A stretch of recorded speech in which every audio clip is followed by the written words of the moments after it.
कवटेमहाकाळ उपजिल्हा रुग्णालयाच्या ट्रॉमा सेंटरसाठी पाठपुरावा. पंचायत समिती बैठकीत पडळकरांच्या अभिनंदनाचा ठराव संमत. सांगलीच्या कवटेमहाकाळ येथील पंचायत समितीच्या सभागृहामध्ये बैठक पार पडली. या बैठकीमध्ये जत तालुक्याचे आमदार गोपीचंद पडळकर यांनी येथील उपजिल्हा रुग्णालयामध्ये 100 खाटांचे ट्रॉमा सेंटर व्हावे या मागणीचा मुख्यमंत्री देवेंद्र फडणवीस यांच्याकडे पाठपुरावा केला आहे. त्याबद्दल त्यांच्या अभिनंदनाचा ठराव मंजूर केला असल्याची माहिती पंचायत समिती सदस्य अर्जुन करपे यांनी दिली आहे. ते पुढे म्हणाले की पडळकर यांनी कवटेमहाकाळ तालुक्यातील विकास कामाकडे लक्ष द्यावे असेही आवाहन प्रसारमाध्यमांशी बोलताना करपे यांनी केले आहे. पाहूया ते काय म्हणाले ते. नमस्कार, मी प्राध्यापक अर्जुन करपे, पंचायत समिती सदस्य कवटेमहाकाळ.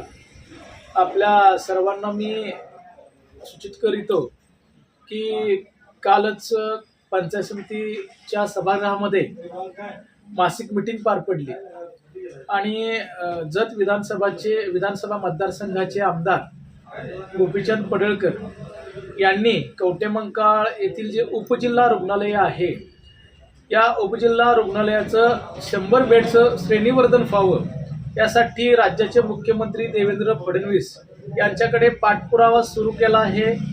तशा मागणीचं निवेदन दिलेलं आहे आणि हे श्रेणीवर्धनचं काम येत्या 2 महिन्यामध्ये पूर्ण होईल असं आपल्याला आमदार पडळकर यांनी सांगितलेलं आहे. तसं मुख्यमंत्री फडणवीस यांनीही शब्द तसा आमदार पडळकर साहेबांना दिलेला आहे. आणि मग अशा कवटेमहाकाळच्या जे बाह्यरुग्ण असतील, अंतरुग्ण असतील, यांची गैरसोय होते, ही गैरसोय लक्षात घेऊन आमदार पडळकरांच्या कानावरती तालुक्यातील काही लोकांनी, संघटनांनी हा प्रश्न कानावर घातला आणि त्या प्रश्नाची तात्काळ दखल घेत त्यांनी पाठपुरावा सुरू केला मुख्यमंत्र्यांच्याकडे. आणि मग अशा या कर्तव्यदक्ष आमदारांचं एक मित्र म्हणून, इथं राजकीय पक्षाचे जोडे मी बाजूला ठेवून सांगतो, मी महायुतीत आहे, तरीही एक माझा मित्र एक विकासाचं मोठं काम करतोय. आणि या दुष्काळी भागातलं जे कवटेमहाकाळ तालुका आहे, या उपजिल्हा रुग्णालयामध्ये जत असेल, सांगोला असेल, तासगाव असेल किंवा शेजारचे कर्नाटक आणि महाराष्ट्र सीमावर्ती भागातील काही रुग्ण असतील, मोठी गर्दी असते आणि या रुग्णांची गैरसोय होऊ नये यासाठी याचं श्रेणीवर्धन होणं आवश्यक होतं आणि त्याचा विडा आमदार पडळकरांनी उचललेला आहे. मग या माझ्या मित्राला अभिनंदन करणं मित्राचं खूप गरजेचं होतं. म्हणून काल जी कवटेमहाकाळ पंचायत समितीच्या सभागृहामध्ये मासिक सभा पार पडली, या सभेमध्ये आमदार पडळकर साहेब यांच्या अभिनंदनाचा ठराव आम्ही पारित करून घेतला आणि त्यांना या अभिनंदनामार्फत ते काम करण्यासाठी ऊर्जा मिळू दे यासाठी हा ठराव होता.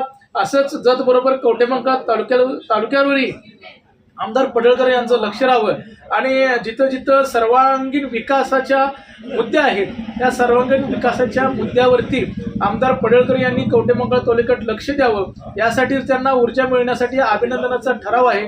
तमाम कवटेमहाकाळ तालुक्याच्या वतीनं आणि पंचायत समिती सभागृहाच्या वतीनं हा आम्ही ठराव घेतला आणि पडळकर साहेबांना काम करण्याची ऊर्जा मिळो यासाठी हा ठराव होता.